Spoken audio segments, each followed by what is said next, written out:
Well, hello everyone, welcome back to Simra classes where you are our priority and keeping you at our priority. We are back with another video. So बच्चों हम अपने shares के topic को cover कर रहे थे और आज की जो वीडियो है ना वो बहुत इंपॉर्टेंट वीडियो है क्योंकि आज हम डिस्कस करेंगे प्रोराटा के ट्रीटमेंट को। प्रोराटा होता क्या है हम ये तो ऑलरेडी पुरानी वीडियो में डिस्कस कर चुके हैं, नहीं देखा ना तो जाके लिंक डिस्क्रिप्शन बॉक्स में जाके वहाँ देख कर आओ और आइकन बॉक्स भी आपके सामने है तो वहाँ से भी आप डायरेक्टली वीडियो पे जंप कर सकते हैं। बट इस वीडियो को ज़रूर कवर करिएगा क्योंकि इम्पॉर्टेंट तो यही वीडियो है ना, उसमें तो हमने बेसिक समझाए हैं, वहाँ पे एंट्री पे मास्टरी कर रहे हैं और अब यहाँ पे मेंट्री पे जो मास्टरी करिए उस कॉन्सेप्ट को यहाँ पर अप्लाई करना है। तो विदाउट ड्यू हम स्टार्ट करते हैं अपनी वीडियो।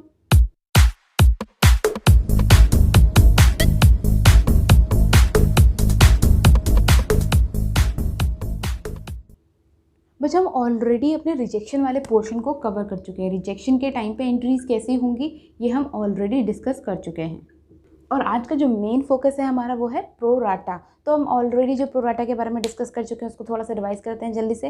प्रोराटा क्या होता है, जब भी हमारे पास एप्लीकेशंस ओवर मतलब कि ज़्यादा आ जाती हैं तो हम क्या कहते हैं, हम कहते हैं कि पैसे तो देना नहीं चाहते, हम कोई भी कंपनी नहीं देना चाहती, तो वो कहती है कि चलिए ठीक है आपके जो पैसे हमारे पास ओवर पड़े हैं हम उसको आगे वाले यानी कि अलॉटमेंट में और कॉल्स में एडजस्ट कर लेंगे, बस आपके पैसे हम वापस नहीं कर रहे लेकिन आप शेयर्स उतने ही रखिए। हम प्रोराटा कौन से एग्जाम्पल्स के साथ कौन से क्वेश्चन के साथ समझ रहे थे उसी क्वेश्चन को आगे बढ़ाते हैं। देखिए हमारे क्वेश्चन में हमने 10,000 एप्लीकेशंस मांगी थी और आ कितनी गई थी 12।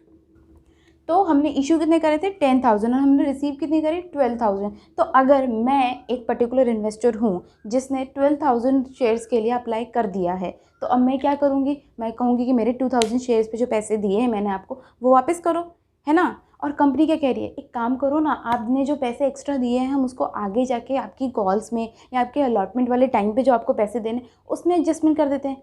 कैसे, अब हमें वही देखना है कि वो ट्रीटमेंट कैसे होगा। तो जैसे कि अगर सपोज 2 रुपये उसने मांग लिए एप्लीकेशन के टाइम पे, 3 रुपीज़ उसने मांग लिए अलॉटमेंट के टाइम पे और 5 रुपीज़ उसने मांग लिए कॉल के टाइम पे। तो जब मैंने एप्लीकेशन दी होगी तो मैंने अपने 12,000 के ऊपर एप्लीकेशंस कितनी दी होंगी 24,000 की,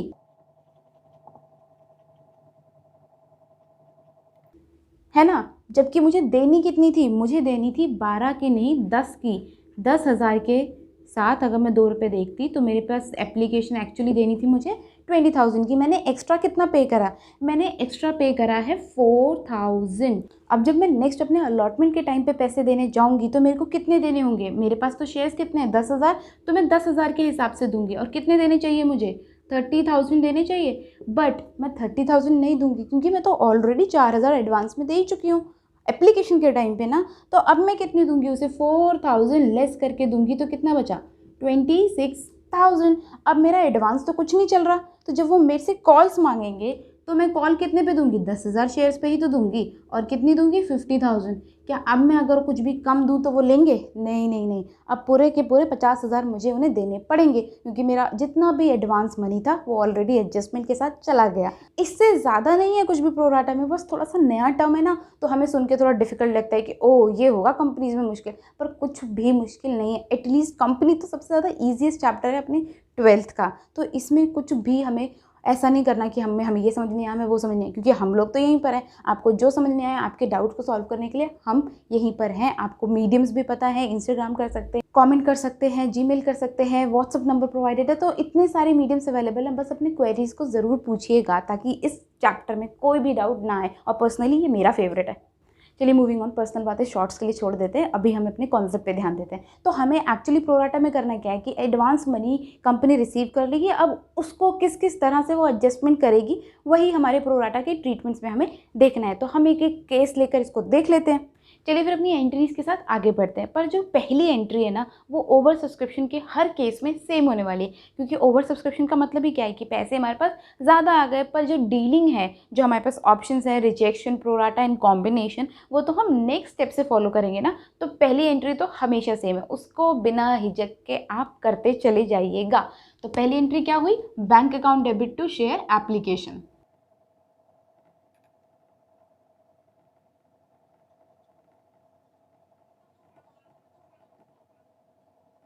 ओके तो एंट्री भी यही रही और अमाउंट भी सेम ही है, क्योंकि हमारे पास जितना भी अमाउंट रिसीव होगा हमें सारा लिखना होगा। कितना अमाउंट एप्लीकेशन पे रिसीव होगा 24,000, सारा का सारा लिखो।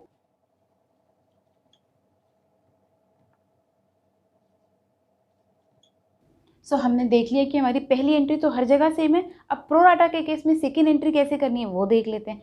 देखो बच्चों, शेयर एप्लीकेशन को हमें पूरा ख़त्म करना है, तो ये तो जो क्रेडिट हुआ है इसको क्या करना है, डेबिट तो करना ही है, तो डेबिट कर दीजिए।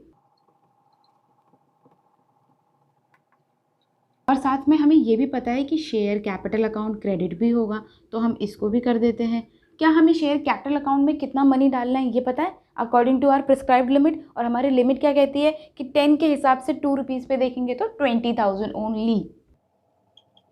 तो यहाँ लिख दिए हमने हमारे 20,000 जो कि शेयर कैपिटल के लिए प्रिस्क्राइब था। लेकिन एंट्री तो अभी भी मैच नहीं हुई, कितने अमाउंट से बचा हुआ है 4,000 से। अब ये 4,000 हमें यहाँ लिखने हैं क्रेडिट में, ये तो हमें पता है। बट ये 4,000 पिक्चर में कहाँ से आए, क्योंकि हमने कुछ पैसा एडवांस में रिसीव करा, और जब भी हम कुछ एडवांस में रिसीव करते तो हमारी लायबिलिटी बन जाती है और वो क्रेडिट में आनी चाहिए, तो क्रेडिट में तो आ रहा है। बट हमें यहाँ पे ये नहीं पता कि इसको नाम क्या देना है, मतलब इसका पर्पस क्या स्टैब्लिश करना है। तो इसका पर्पस तो ऑलरेडी स्टैब्लिश है, हमने ये पैसे एडवांस रिसीव करें और कहाँ पे एडजस्ट करने के लिए रिसीव करें, अलॉटमेंट में, क्योंकि हम अलॉटमेंट में देख रहे हैं कि फुल पैसा हमें नहीं मिलेगा, क्योंकि हम यही 4,000 आगे लेके जाएंगे। तो यहाँ पे जो 4,000 आया उसका पर्पस क्या है, शेयर अलॉटमेंट, तो यहाँ लिख दो शेयर अलॉटमेंट।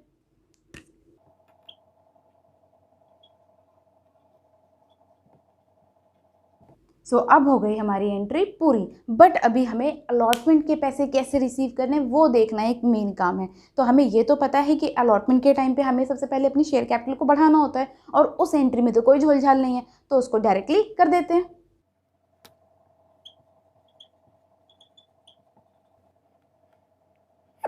एंट्री तो मैं लिख दे रही हूँ, आई होप अमाउंट में भी आपको कोई प्रॉब्लम नहीं होगी, क्योंकि अमाउंट तो हमें सिंपली जो प्रिस्क्राइब्ड है 30,000 वही लिखना है। सो एंट्री तो हमारी यहाँ पे ख़त्म हो गई, बट इसकी रिसीविंग में थोड़ी सी प्रॉब्लम आपको आ सकती है, तो उसको जल्दी से देख लेते हैं। अब हमें पता है कि 30,000 हमने यहाँ लिख तो दिए, बट रिसीव कितने होंगे हमें 4,000 उसमें से माइनस होकर, यानी कि कितना 26,000, ये तो हम ऑलरेडी समझ चुके हैं। तो अब हमारे पास बैंक में कितना पैसा आएगा 26,000, तो 26,000 लिखेंगे बैंक में।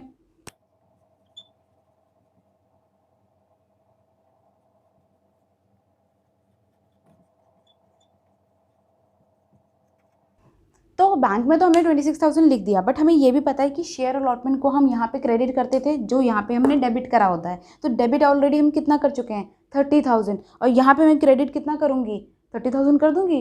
क्या मैंने और कहीं क्रेडिट में यूज़ करा है शेयर अलॉटमेंट को, ध्यान से देखो, हम ऑलरेडी शेयर अलॉटमेंट को 4,000 से क्रेडिट कर चुके हैं। तो कितना बचा क्रेडिट करने के लिए 26,000 ही। तो यहाँ पे हम कितना करेंगे, जितना रिमेनिंग कैंसिल आउट करना है, कितना करना है 26,000। तो देखा आप लोगों ने कैसे ऑटोमेटिकली हमारी एंट्रीज खुद ही मैच होती चली गई, बस कॉन्सेप्ट को फॉलो करना है। और अगर अब हम इसको देखना चाहें, सम अप करना चाहें, तो बैंक में जितना पैसा आया और शेयर कैपिटल जितनी बड़ी होगी उसके अलावा कोई भी अकाउंट अभी भी ओपन नहीं होगा। हमारा शेयर एप्लीकेशन से शेयर एप्लीकेशन खत्म हो चुका है, शेयर अलॉटमेंट से शेयर अलॉटमेंट हमने खत्म कर दिया। तो अभी हमारे पास final entry bank to share capital ही मिलेगी, जो कि हमारा मेन मोटिव भी है। अब जो उसमें लास्ट एंट्री वो हम नहीं करेंगे, क्योंकि वो तो बहुत ही सिंपल है, उसमें तो कोई एडजस्टमेंट हो ही नहीं है, क्योंकि हमारे पास जो एडजस्टमेंट थी वो सारी अलॉटमेंट तक की थी। तो इसको तो सिंपली पास करना है, पहले कैपिटल बढ़ा देंगे एंड देन मनी रिसीव कर लेंगे। तो इस एंट्री को अभी फिलहाल के लिए छोड़ देते हैं। आई होप हमने एंट्रीज के ऊपर मास्टरी कर ली है, बट हमें जो मॉडिफिकेशन देखनी थी हम वो देख रहे हैं अब। तो हमारा ये वाला केस जो कि प्रो राटा में कॉल इन एडवांस का केस भी कहा जाता है, यहाँ पर क्लियर होता है। तो आई होप हम लोगों ने आपको कॉन्सेप्ट यहाँ पे क्लियर करवाया होगा। अब जो कॉम्बिनेशन वाला कॉन्सेप्ट है ना, कॉम्बिनेशन ऑफ 1 and 2, उसमें ज़्यादा कुछ नहीं है। अगर आप इन दोनों को समझ गए तो उसको समझना तो बिल्कुल भी मुश्किल नहीं है। तो हम रिजेक्शन समझ चुके हैं, प्रो राटा समझ चुके हैं, तो हम यहाँ पे कह सकते हैं कि पार पे इशू होने वाली सारी कंडीशंस को क्लियरली कर लिया है। तो आई होप सिमरा क्लासेस ने आपके सारे डाउट्स को क्लियर करा होगा और अपने प्रॉमिस को फुलफिल करा होगा। तो आपको पता है किसकी प्रॉमिस की बारी है, आपके। तो do like share and subscribe to Simra classes. Thank you.